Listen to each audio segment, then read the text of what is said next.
the Roman ruling. The sun was just dawning over the horizon as Caiaphas notified the Roman official that he had arrived with a prisoner for trial. A few moments later, Pilate arrived and drew a sharp intake of breath when he saw the state of Jesus. He looked a mess, especially for someone who was being brought for trial, who in the eyes of Rome was still innocent. After questioning Jesus, Pilate was still unconvinced of the charges and decided to put the decision to the people. He left the room through a curtain and went to stand upon the balcony looking down at the crowd who were gathered waiting to hear the verdict.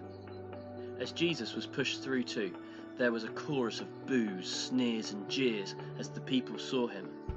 Caiaphas, the priest, smiled at the sound, hopeful of an imminent sentence. "I can find nothing wrong with this man.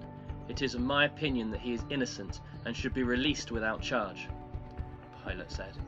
More boos rang out from the people below.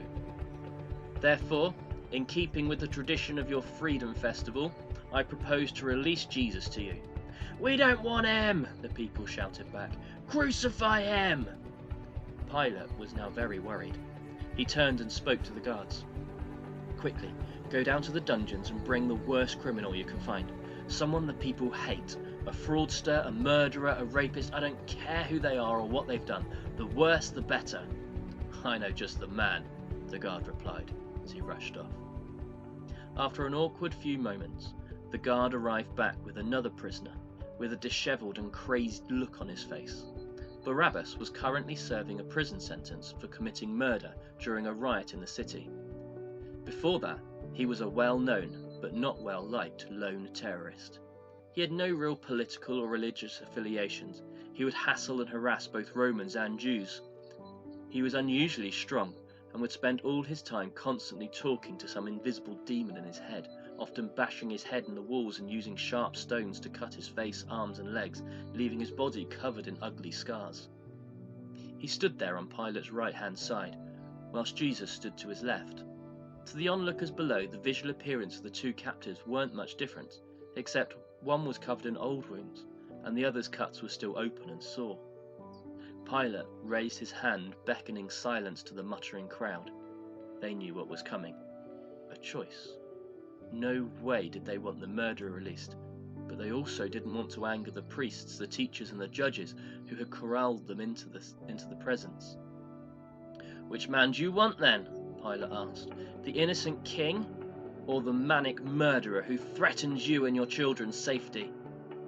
For a few moments there was silence, before one man stood next to one of the priest's guards at the back of the courtyard shouted, "Give us Barabbas!" Once the first voice had called out, the rest of the crowd joined in the chorus. From the elevated vantage point of the balcony, it looked suspiciously like the first man's arm was literally being twisted behind his back, yet the people had undeniably spoken. The message was clear. They wanted Barabbas released, and Pilate had no more say in the matter. The jury's decision was final. Up on the portico, Jesus, comforted by the Holy Spirit, had resigned himself to the impending response before Pilate's question had even been asked. With a deep breath, Pilate inquired, "What then shall I do with this man?" "Crucify him! Kill him! Execute him! String him up on a cross!" The expected calls came back. Again, his voice and power had been taken away. There was nothing he could do. No way he could save face now and go against the people's wishes.